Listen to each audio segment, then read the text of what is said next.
Exactly why I left Redeemed Christian Church of God. You see this comment here? That was why I left Redeemed Christian Church of God. A man that will see white and call it black. A man that will see what is wrong because the person is from his tribe. The person speaks his language. He will cover up for him. This is now. That was why I left Redeemed Christian Church of God. The same Baba Adeboye that protested to remove President Goodluck Jonathan. For what reason? What did Goodluck Jonathan do? Is it not exactly the same thing that is happening now that happened during Goodluck Jonathan? So why is he not coming to say, oh, Tinubu has done his bit because they are from the same tribe? Exactly why I left the church. This is why I left Redeemed Christian Church of God. Hypocrites everywhere. People that cannot see white and call it white. They cannot see black and call it black.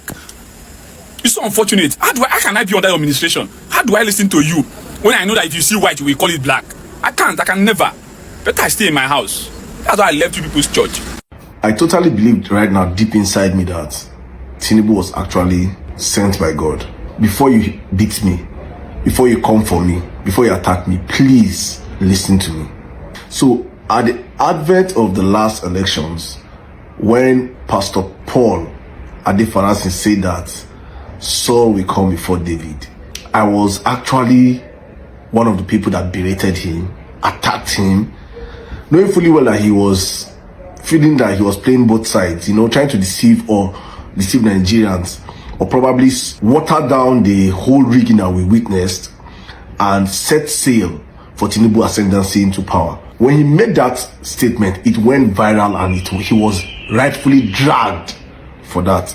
But I sat back, over the years I've sat back and I kept asking myself questions. I'm asking, why? What did we do wrong? What happened? How did we get ourselves to this position? And then it hit me today that actually Tinubu was sent by God to demystify Nigeria and Nigerians in general.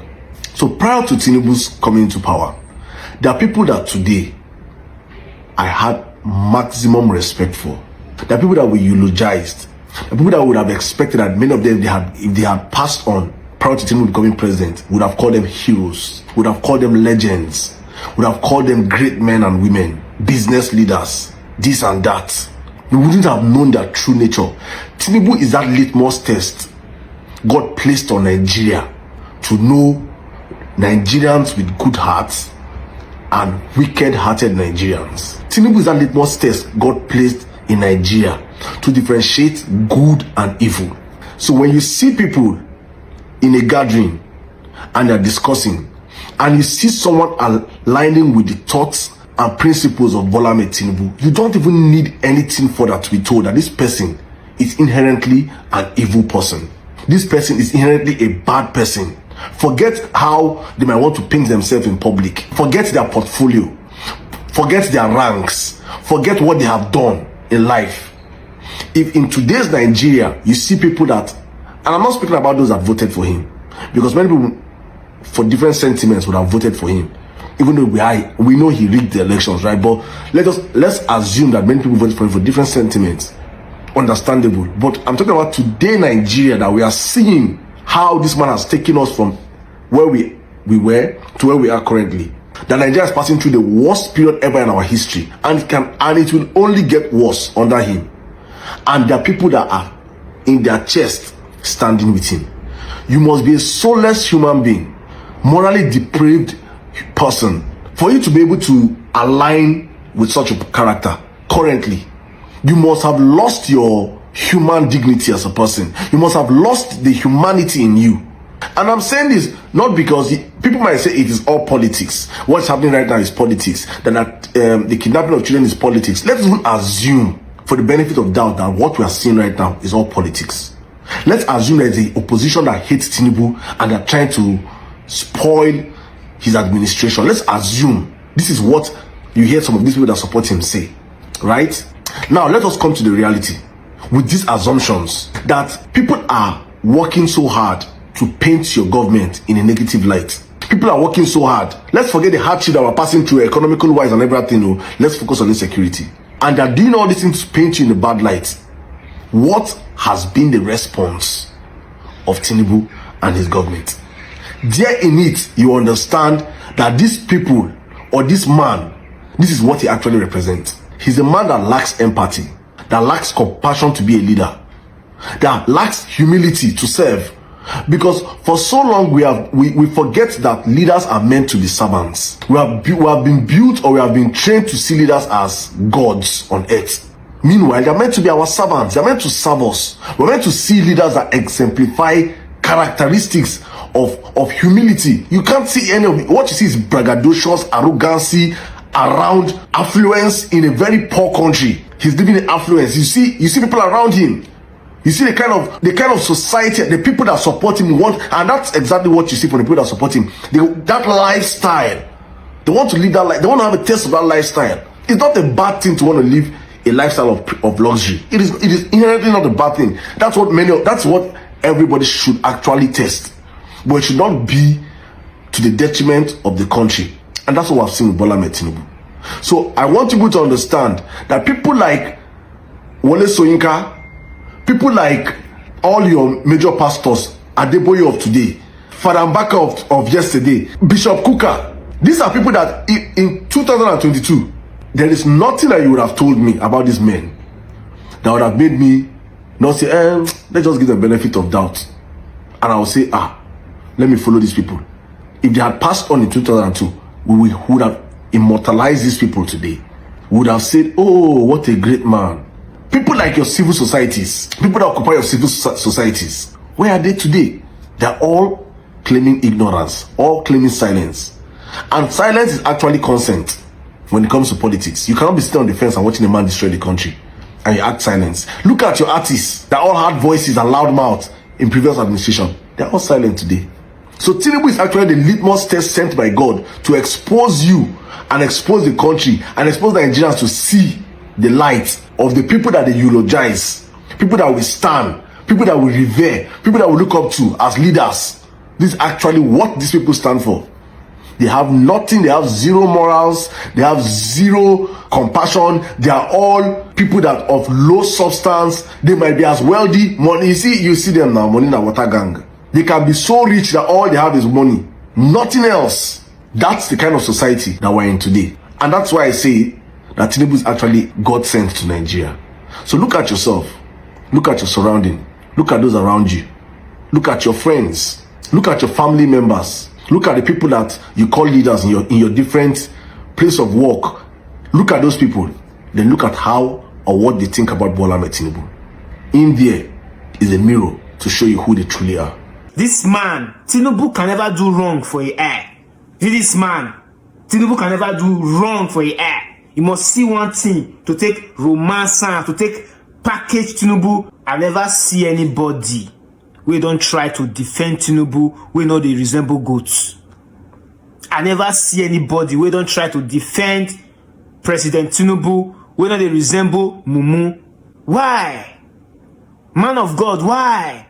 And all your members now go foolishly, they follow you, they waka for back. Once you talk, your talk now final. So you come outside, come talk. Now people like this man, they make everybody be say, now so Yoruba people be. When it comes to Tinubu, you see this man's side, it can never be wrong. So when I see this post now on Tunde North page, I say, what is happening? Say na Tunde they write, I can't read other things we write down. I can't go for Punch newspaper, which is Punch News. I can't see I'm there, this post now. Can't be like, come on, what did happen? I see it for Tunde, can't see it for Punch. And my question now is it not better this man stop talking anything about this government? Like other CEOs, general overseas, other pastors. There are so many other pastors which is not talking about this government. Like somebody like Kumuyi, the general overseer of Deeper Life, and so many other big pastors which is not talking about this government. Is it not better this man stop talking about this Tinubu of a thing, this current government? Is it not better this man stop talking anything about government and just focus on the calling of God's thing, since he doesn't know what to say or since he doesn't know what to talk? than this kind statement? Is it not better? If you talk anything now, there will just so many people will just come out and say, you don't receive. Is it not better, daddy? Ẹjọ́ torí Ọlọ́run, ẹ má sọ nǹkankan mọ́. Ẹ má sọ anything concerning this government again. Don't talk anything about this government. Jọ̀ọ́, mo fi Ọlọ́run bẹ̀, jọ̀ọ́ daddy, jọ̀ọ́ torí Ọlọ́run, jọ̀ọ́. Don't talk anything about this government if you don't know what to say. And the same thing to so many other people we no get anything tangible to talk about this current government of Tinubu. Don't say anything. Pastor Adeboye said Tinubu has done his bits on insecurity. In the same speech, he gave Tinubu a 90 days ultimatum to act. You do not give an ultimatum to someone who has already finished the job. You give an ultimatum to someone who you believe is not moving fast enough. He also said, and I quote, things have gone far, far worse. The terrorism that was in the north is now at my doorstep in the south. And the sponsors, they are all known and they are still moving out freely. Remember what Tinubu himself said about Jonathan in 2014. He judged Jonathan by results, not by effort, by meetings held, by instruction given. So why is Tinubu now being defended on the basis of effort alone? Remember, Tinubu said that insecurity or security ends and starts at the desk of the commander-in-chief of the armed forces, which is the president. Stop Boko H. Have you forgotten? So I ask again, why is Tinubu being defended on the basis of effort alone? The most important line in Adeboye's speech was not that he has done his bit. It was this: some of the sponsors are businessmen, some are politicians. Go after them. This is the real instruction Nigeria should be focused on. I want to ask you this question: do you think Tinubu has really done his bit? Drop yes or no in the comment section. Don't forget to follow this page for more content. I'll see you on the next one. People, you see this news radio up, so now our Papa Enoch Adeboye, now he talk this one. So he say President Bola Ahmed Tinubu say he don't do him beats when it come to security for Nigeria. No say many of all the cry say security day, which will they see. So he say the man don't do him beats. Say for another news, gonna say he no go fit by himself. That is to say president not fit by himself. Go they wear common flag, they carry kala, go they fight the fight by himself. Say that people go send. Say so as far as they don't give the order, I don't send the people. That is to say he don't do your own beat for the matter. So I don't know how to see what he talk. So but what I feel be say in they need to do more because the insecurity they get worse. You understand? So but for our papa to come out now talk say president don't do him beat. Maybe he don't discuss with her. I don't know. So my people, let me know your comment or comment section concerning this thing when he talk. So how you see him? How you see him? How you see him? Let me know your comment for comment section. Then we did there. Thank you.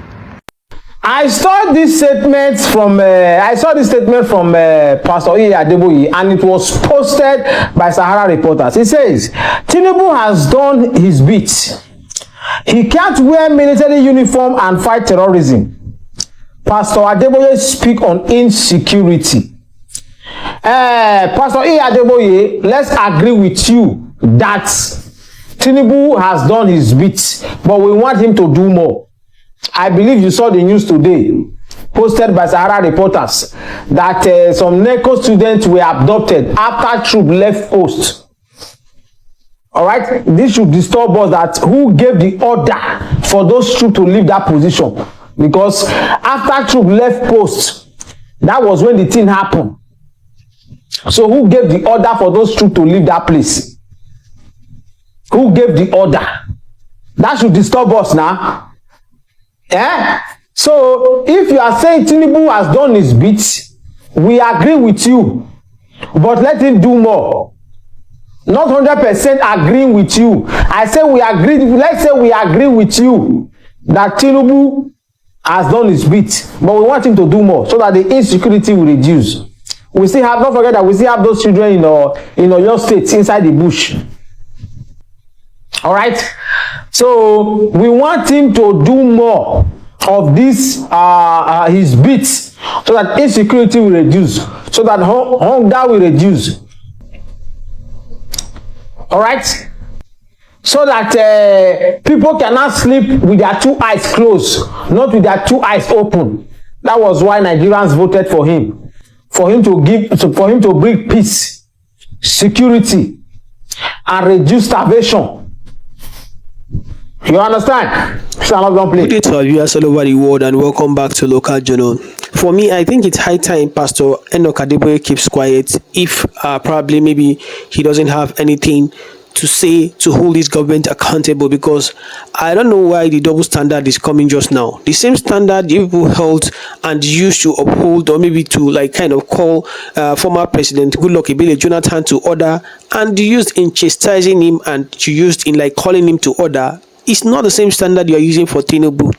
Nobody is saying Tinubu should put on the khaki and go into the bush to go and like kind of dislodge these terror groups and all of that. But what we are saying is that his beat or what he's doing is not enough, because the country is currently metamorphosing into like ruins. That is just what we are experiencing now, and we can't watch this whole country go down the drain because of some charlatans who are hell-bent on destroying this country. No, we cannot go into, and the bulk of this security work is on the president's desk. That's what he said. That was the same word he used in holding former President Goodluck Jonathan accountable. So what has changed now? He's the president of the country now, and he has everything. He has the army.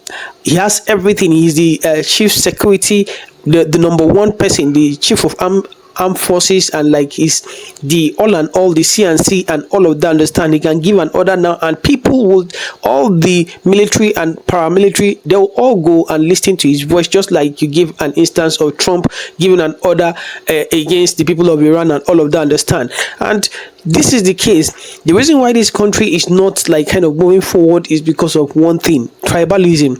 If probably maybe we hold our tribesmen who are the hem of who are holding power and who are the ones leading to the same standard we hold other people from a different tribe, then of course we won't be in this situation again. Because I don't know why you would use a different tone to like kind of water down the effect of what is happening to us under this regime, and use a different tone, a harsher tone, to like kind of like implicate the previous regimes of like for example former President Goodluck Jonathan. So what are we saying? You know, this is double standard, and we should not even have this at all.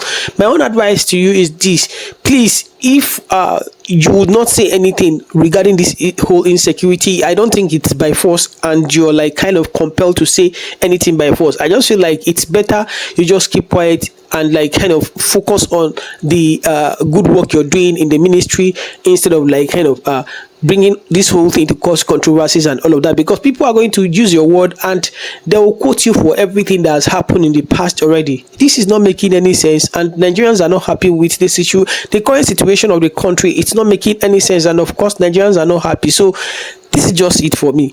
Drop what you think about this in the comment section, and if today is your first time to visit our channel, please kindly like, share and subscribe to our channel.